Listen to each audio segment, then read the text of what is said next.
I'm gonna show you step by step what it takes to take a bad paint job from this and turn it into this. Guys, welcome back. So in last video, we got the whole side of the car painted, and we did that with two cheap Chinese paint guns. I guess we just wanted to see if we could get somewhat professional results with them, and we failed. So the result wasn't quite what I expected it, but as I mentioned in that video, there is still hope for this finish to turn out beautiful, because there's a way we can do a paint correction, also known as cutting and buffing. So if you stick around, I will show you all of the steps necessary to go from this to this.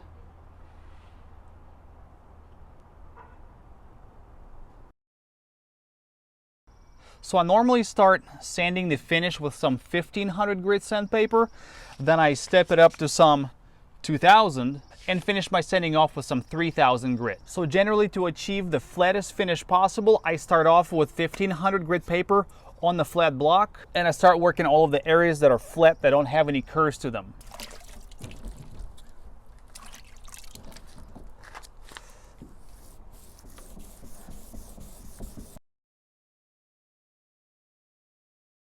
So as you guys sand, you want to make sure to stay away from all of the ridges and curves and even the door gaps, because it's very easy to sand right through the clear coat in these areas, and really the only way to fix that sort of a mess up would be to just have to repaint everything again. Don't be in a rush, just take your time and go easy on it. So be careful as you sand. So for example, since I'm sanding this front door, it's actually recommended to just kind of have it open just by one click, so this way this door is elevated above this back door. And as you sand, every now and then you can use a squeegee to squeegee some of this water off and wait for the finish to dry. So as the surface dries, you can actually see these uniform, same color areas, and then you see areas like these. So these dark spots indicate little valleys and low spots within the finish. So what we're doing is we're just taking down the very top layer of the clear coat, so this way everything is nice and even. So we're basically knocking down all of this orange peel. So when you got uniform finish such as this, that means you're done sanding with your 1500 and you can step it up to 2000.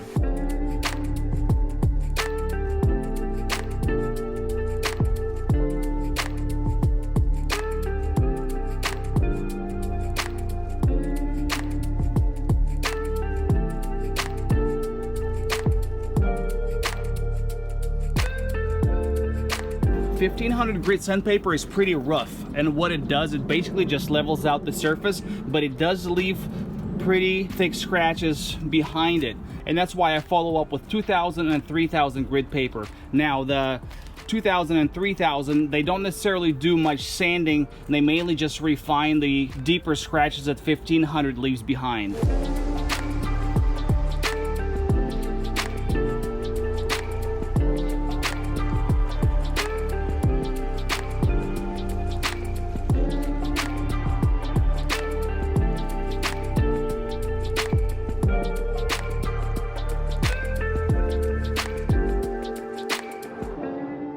So remember how after 1500 grit paper we just had a really dull look? Well, after 3000 you can actually see the reflections.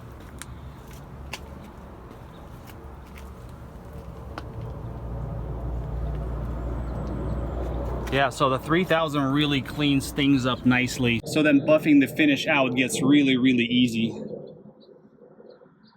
So it is finally time to start buffing. And the buffer that I use is a Makita variable speed buffer, and this thing is a workhorse. I have owned it for about 20 years. I've buffed out so many cars with it, and it hasn't let me down once. So if you guys are in the market for a buffer, I would highly recommend one of these. So for the first step of our buffing process, we're gonna use a #1 pad, and we're gonna use this 3M Perfected 36060 rubbing compound. I generally keep my speed right around 3. You don't want to go too fast because you can burn through your clear coat and ruin your paint job. So be very careful, especially around all of the body lines and ridges and even the gaps between the doors. So normally what I would do is I would crack the door open, so this way it sticks out just past the door that's behind it.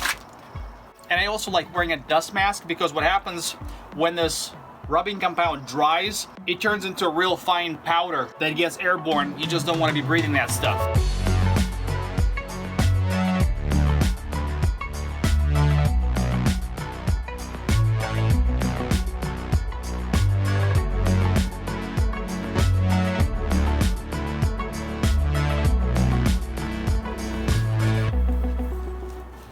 When you buff, there's no need to put a lot of pressure on the buffer. Just very slight pressure, and then as you get close to all of the body lines or ridges of some sort, lighten that pressure even more.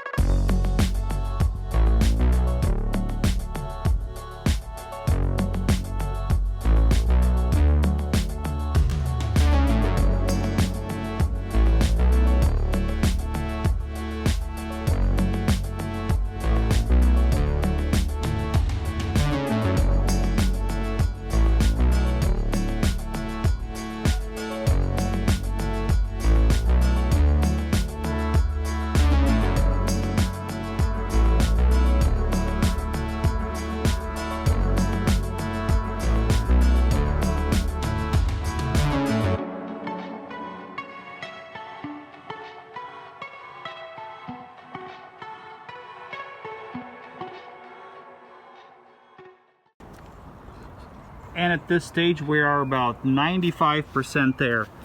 The finish is real good. And this is the front end of the car where the orange peel was the worst.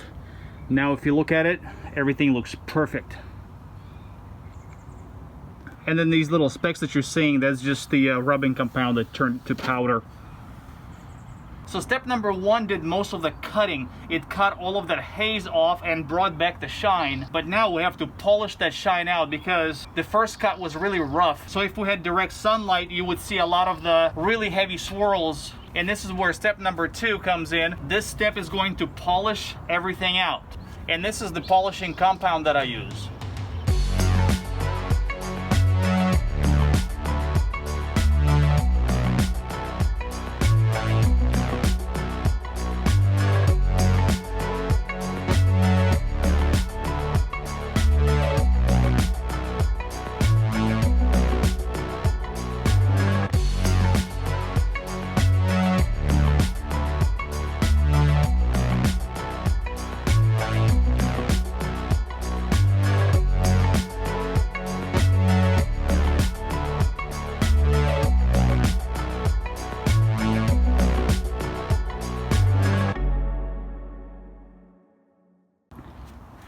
Man, this looks really, really good.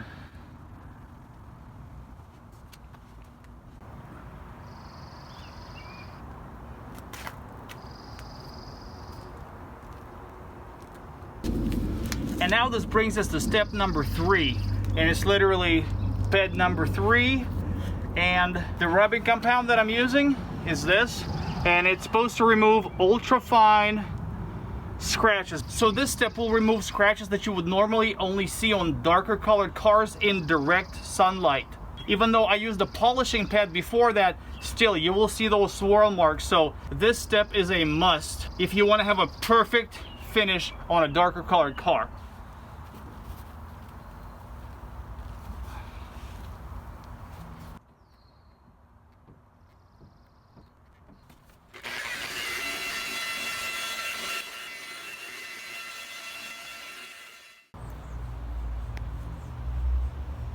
The camera's having a hard time focusing because it can't figure out where the surface is. So as you guys recall from an earlier video, this fender was bashed pretty badly, so this is what we got.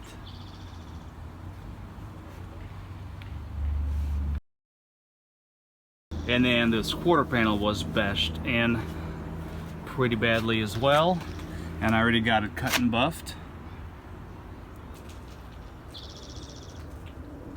So far, I got the fender, the front door, and a quarter panel cut and buffed, and I left this back door untouched.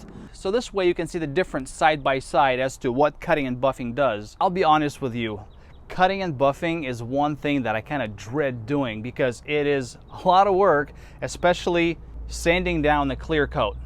you got to move your hand back and forth like thousands of times until you get a desired finish. I got to do the same job like 3 times, because first I would go over the area with 1500 grit sandpaper, then I followed up with 2000 and then 3000. And last night I was laying in bed thinking, hey, you know what, there's got to be an easier way to go about this. So this morning I went out to Harbor Freight and I bought this orbital air sender.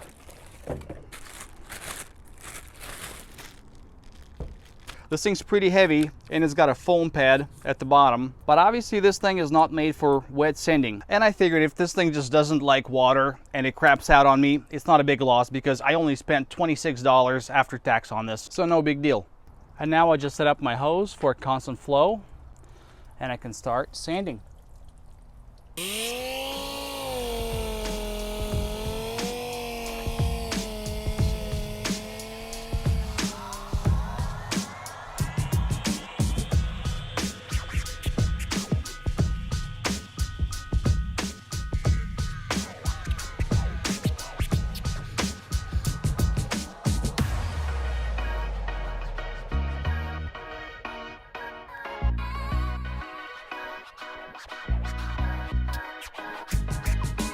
Am I glad I came across this tool, because I gotta tell you, I was able to knock this out in just a fraction of a time that it normally would take me.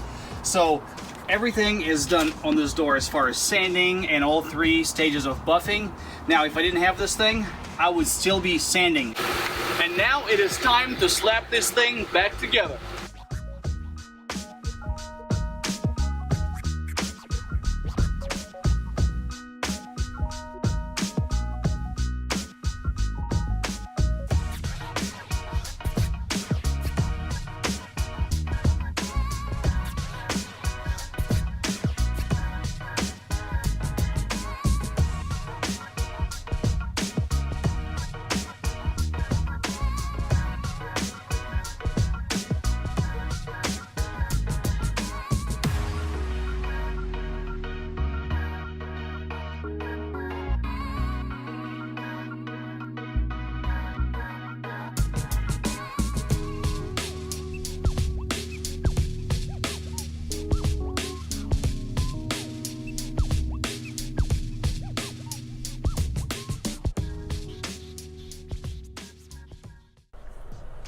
So in the end, I thought I'd throw in some before and after shots just for a quick comparison so you guys can see how far this car has actually come in repairs.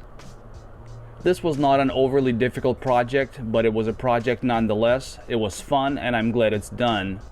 You know, with some practice, just about anyone can reach this sort of results, as long as they take their time and not rush through the job.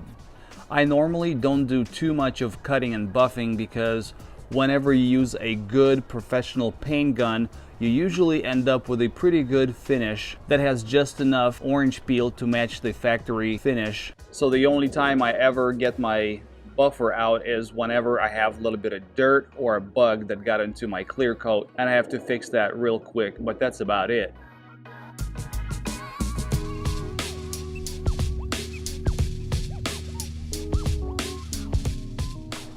Here's a little glimpse into our next video where we're going to start a new project working on a Rolls-Royce Ghost.